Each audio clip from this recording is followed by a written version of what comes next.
Do you know that your mindset is a habit? Your sense of personal power is a habit. The quality of your relationships is an outcome of your interpersonal habits. Your net worth is based on your money habits. Your business success is built on your entrepreneurial habits. Your ability to create everything you desire is directly related to your habits. So I'm glad you're here right now listening to the Max Potential Habits podcast.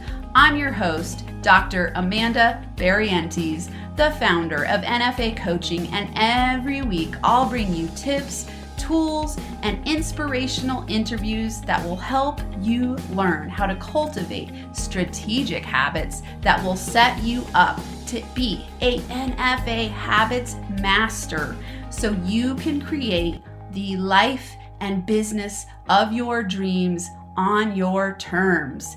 Now let's get to it. Have you ever noticed how wealthy people and people with a wealthy mindset have an unlimited flow of abundance of money coming into their life? Do you feel this way, or do you feel like you're blocked somewhere in your money flow? Well, if this is you, you're going to want to stick around to the end, because today I'm going to give you 3 tips to increase your money flow. Welcome back, or welcome for the first time to the Max Potential Habits podcast, IGTV, or YouTube channel. So psyched you're here today because money is one of my favorite topics.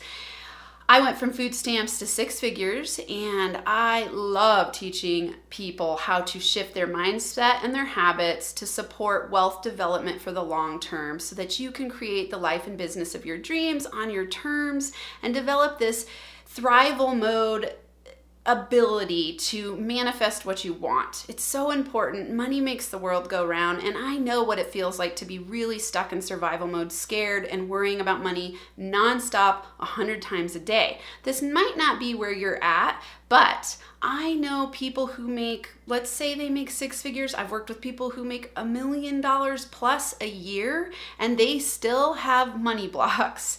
So these tips are going to help you no matter where you're at, because I'm going to talk to you about learning to receive and raising the value on yourself. So let's get started. Step number 1, or tip number 1, I want you to stop minimizing yourself. The way this shows up is, let's say that you are a highly accomplished person, you work your butt off at work or in your career, and you take it to the next level on a consistent basis, and you're able to produce, you're able to be engaged, you're able to accomplish more than other people think is even possible, and someone says to you like, you're doing awesome, and you can't receive the compliment. So this is tied to number 2, which is to accept compliments. So I'm going to interweave these two a little bit.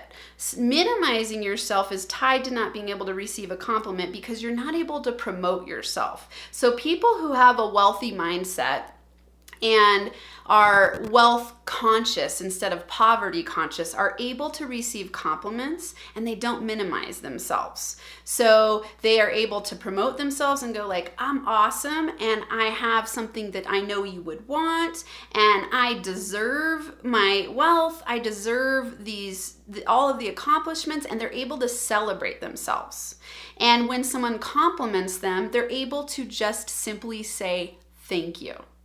So do an assessment of yourself real quick and think, okay, when I have an accomplishment, first, do I celebrate myself? If you don't, you might have a problem with receiving. If you're minimizing yourself, when someone talks to you about your accomplishments, do you minimize it? So this showed up for me when people used to be like, wow, you were a single mom and you were in grad school and you still earned a PhD. I would minimize it by saying like, oh, it was so hard, it was so awful, on and on and on and on. And then I started learning the dynamics of receiving and money flow and how to unblock myself. And I was like, oh, it's okay to just say, yeah, that was hard work. I kicked ass, and receive the compliment and go, thank you. You're right. That is awesome. I am awesome. Yes, high five. And so as I learned to do that, the money flow in my life has completely changed because I'm able to receive, I'm able to celebrate myself, and I'm able to receive compliments. So think about it for you. When someone says to you, you're so good at what you do, and you minimize it, that's you blocking the flow of receiving. If someone says to you, oh, I love your outfit today, and you can't even just say thank you. Let's say someone offers you money to pay for the meal, you can't receive it. That's you blocking the flow of receiving. I think what this is really rooted in is, have you ever heard the phrase, it's better to give than it is to receive? That sets us up to think that it's selfish to receive, but the truth is there has to be two sides. There has to be a giver to receive and a receiver to be able to give. It's actually a gift to receive.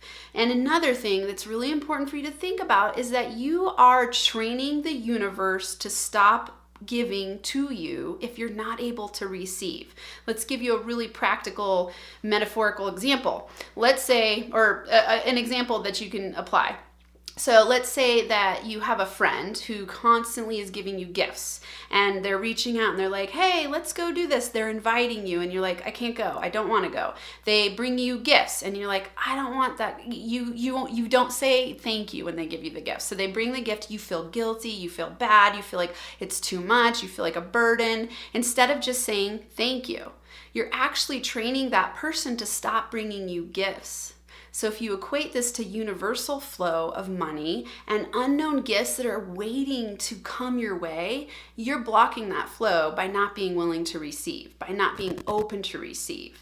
I've had so many lessons in this area lately because I've really been blocking the flow of money with me and my partner. So, he has a job where he doesn't have to find his leads. He has a consistent flow of people coming his way. Let's say he's self-employed, but he has a job where he's able to have a constant flow, differently than me, where I've got to practice lead generation and I'm in the startup phase and I'm still learning and growing. And so I have to do a lot of lead generation. Our incomes are differently stable. And he's like, I got your back, love. I'm taking care of you.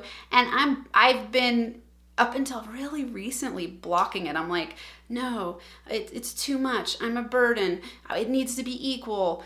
All of these issues that I had with money blocks. And as I started to open up to team playing and being able to receive, I get to relax. He gets to give. He gets to feel a sense of empowerment and purpose and meaning in a different way because I wasn't allowing him to give, which also blocked my receiving from the universe. So I'm not teaching you these tips because I'm like, oh, these just sound good. I implement these in my daily life. I use them with my clients. I teach them to people and they work. So write them down. Listen, if you're a person who has a hard time receiving, these are really important. So recap. Step number 1, stop minimizing yourself. Celebrate your accomplishments. Number 2, accept compliments. So when someone compliments you, simply get into the practice of saying thank you. Just say thank you. Just see how it feels. You'll feel uncomfortable at first because you want to justify the compliment somehow. Instead, just say thank you. It's such a huge shift. It's very minor in the act, but it's a huge shift in the signal you're sending to the universe. Number 3, this is another really practical tip. I want you to create a pamper yourself account. So this is a money account for you to pamper yourself. Whatever money goes, it could be a jar, it could be a savings account, it could be simple. It could be $5 you're putting in there, could be $1,000 a month, depending on your current income level. If it's $5, I want you to spend that $5 on pampering yourself. So every month I want you to put a little bit of money into your pamper yourself account, and I want you to do something fun, carefree, and pampering of yourself. This could be taking an hour of your day to go to Starbucks and buy the fanciest latte that you don't usually let yourself buy. Or it could be going to get a pedicure or a massage, or taking yourself on a weekend solo retreat, going to a yoga meditation retreat. Anything that feels pampering and nurturing of yourself that you don't usually let yourself do. I have friends, and I've done this too, that have never gotten a pedicure. I just got my first one a year ago, and it was in part because I didn't know how to pamper myself. I didn't know how to treat myself well. And when you raise your value on yourself and you increase your self-love, you send a signal to the universe that you want to be pampered, that you want to increase your abundance. So these are really simple tips, but I'm telling you, they are so incredibly powerful. Try them. Let me know how it goes in comments, DM me, follow me on social media. Most of all my handles are at NFA Coaching. That's on Instagram, Facebook, LinkedIn. And I have a money course that I released recently called NFA Money Magnet Habits. Check it out. I also have a free money magnet guide on my homepage, www.nfacoaching.com. Go get that for free. It gives you tons of resources in there to start unblocking yourself from your money patterns and thoughts that are keeping you stuck and keeping you impoverished in your mind and in your money. So there's so many ways to shift this, and I want this for you. I'm very inspired to help people in this world because I know what it feels like to be totally stuck and then shift into a much more wealthy, abundant mindset and watch my whole outer world shift around me. It's awesome. I want that for everyone. All right, have an incredible NFA day where you thrive and feel alive, and I will see you again on the next podcast. Thanks so much for listening to this episode. If you're liking this podcast, help spread the word by subscribing, sharing, leaving a rating, and a review. To connect, go to nfacoaching.com, where you can join the Max Potential Habits community and get access to all of my free and paid resources. There's daily inspiration on Instagram, IGTV videos, access to the Max Potential Habits LinkedIn group, and links for working with me in the live weekly Max Potential Habits online group training, the NFA Money Magnet Habits online course, and if you're really serious about taking it to the next level, you can also schedule a Max Potential coaching consult. Until next time, I hope you have a NFA day where you thrive and feel alive.